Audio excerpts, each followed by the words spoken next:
What's up, everybody? It's your boy Kyng Pablo, and welcome back to the channel. So we have an update on the Caleb Wilson case. The third suspect has been arrested. We have two video clips that we'll get into, and I'm gonna come in with my commentary. Breaking news and new video from our WAFBI team. A third suspect, Isiah Smith, just walked out of the violent crimes unit on his way to jail. He's accused of criminal hazing tied to the death of Caleb Wilson. Smith's attorney tells WAFB he turned himself into the VCU around 10:30, a little bit earlier this morning. And earlier this morning, our WAFBI team got this exclusive video you're looking at right now. When the second suspect to be arrested, Kyle Thurman, was transported from the West Baton Rouge Parish Jail to the East Baton Rouge Parish Jail. Thurman was arrested in Port Allen yesterday by federal agents. He was supposed to turn himself in over the weekend, but he skipped out on that deadline. SU has confirmed that all three suspects, Caleb McCrae, Kyle Thurman, and Isiah Smith, were all active Southern students. Smith is the son of Todd Smith, the man who leased the warehouse where the hazing allegedly took place. Smith is in the process of being booked into jail, and this is a developing story. We'll have updates throughout the day from our WAFB team. All right, and we're back. So in that clip, we saw the third suspect, Mr. Isiah Turner. He was being walked out to a waiting car, taking him to jail. So we have Isiah Turner, Mr. Kyle Thurman. We also saw the clip of him where he was taken into custody. Actually, he was supposed to turn himself in over the weekend, and they had to get the fugitive task force to go to his home to pick him up. And we also saw Mr. Caleb McCrae after he had bonded out getting into an awaiting car. We have another video clip that we're going to get into, then I'll come back with my commentary. Good evening, team friends. Greg and Liz here with you. So we're going to start with what is a busy news day from the WFBI team. All suspects accused of the hazing of Southern University Omega Psi Phi fraternity pledges have now turned themselves in. Our chief investigator, Chris Nakamoto, has been on top of this one since day one, exposing the initial lies that were reportedly told to investigators. Chris, what have you learned now? Well, good evening, Liz and Greg. Details in newly released arrest documents show who is accused of hitting Caleb Wilson and goes into specific details about those who were there the night during that hazing ritual. It's what helped investigators get to the truth. Tonight, Caleb is no longer here, and the three young lives charged with hazing pledges are facing serious felony charges. Two of them ended up in handcuffs today, and only the WAFBI team was there as police hauled them away. Isiah Smith didn't utter a word on his way to a waiting vehicle on his way to jail. This video filmed Tuesday morning after Smith turned himself into the violent crimes unit in Baton Rouge. Smith is facing felony hazing charges, accused of punching at least one of the pledges. Investigators noted Smith was known as the Dean of Pledges, and it was his car that was used to transport Caleb Wilson's unresponsive body to the hospital, where Wilson was pronounced dead.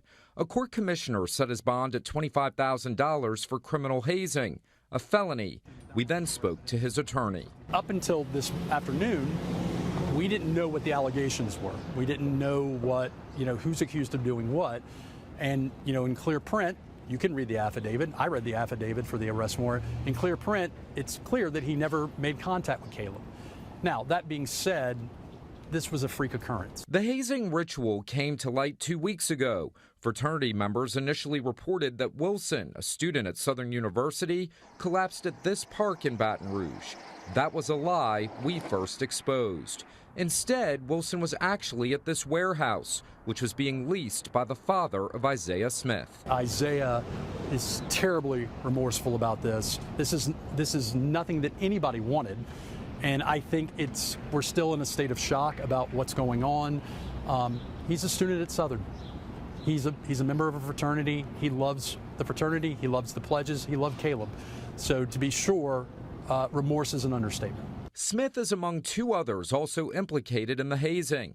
Kyle Thurman was captured by U.S. Marshals at this home in Port Allen Monday night.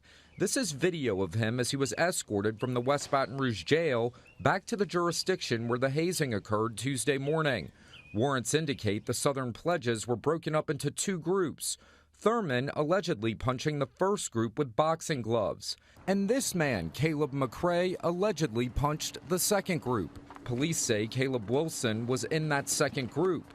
McCrae is facing the most serious of the charges, manslaughter, which could carry up to 40 years in prison if convicted, along with a felony hazing charge. Arrest warrants say McCrae is accused of punching Wilson 4 times, at which point Wilson collapsed. His lawyer asking the public not to rush to judgment. People have a lot of opinions on this case, but there's still a lot of information and variables that are unknown at this time. And so when I ask people to hold off judgment, I'm just simply asking to just trust this criminal justice process, that as the case develops, there's more information we'll learn. And I know it's early to ask for any, empathy or sympathy toward my client, but his life has been altered. Philip Robinson says Caleb McCrae is grieving tonight. And he experienced a traumatic event himself. This is a tough situation all the way around.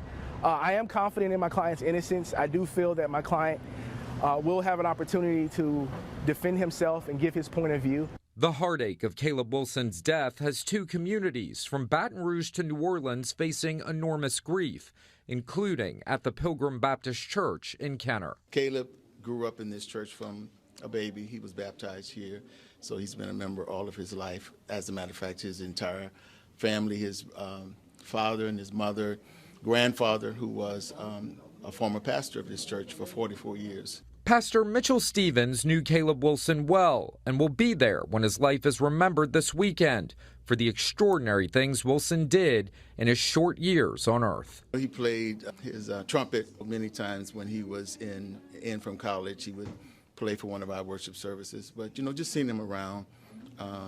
So he was always at my house, or my son was at his house. So just missing the closeness of our families. Southern is planning remembrances on Friday, followed by his funeral at Pilgrim Baptist Church in Kenner on Saturday. McCrae is due back in court in May. Smith is due back in court in June. Right now, jail records show bond has been set at $25,000 for Kyle Thurman. Greg?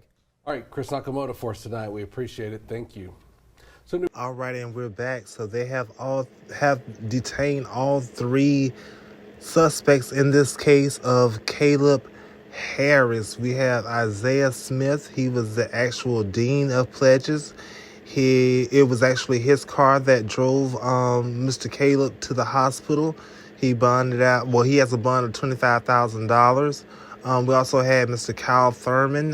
He was supposed to turn his stuff in over the weekend. He actually had to be detained by the police at his home. And we also have our first suspect that was detained, Caleb McCrary, which he's out on bond. He was charged with a manslaughter and criminal hazing.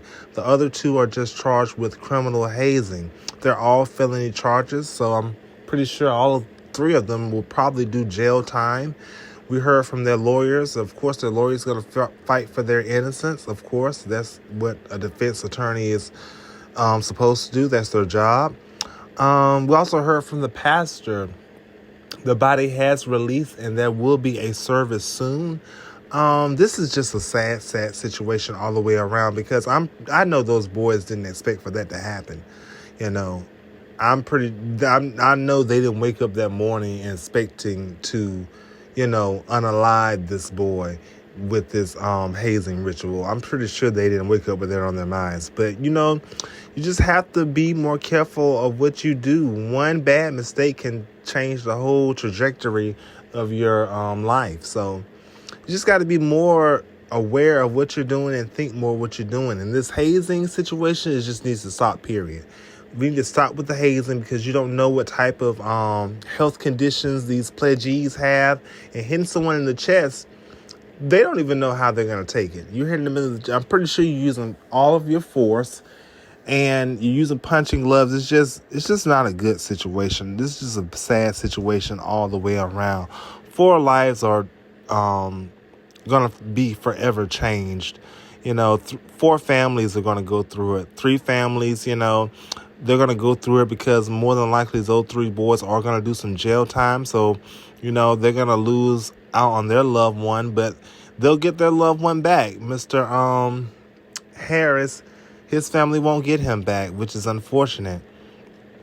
We're going to stay on top of this story. When I get more updates, I'll bring you more updates. It's been your boy, Kyng Pablo. Please like, comment, and subscribe to the channel. I'm going to check out of here. All right. Peace.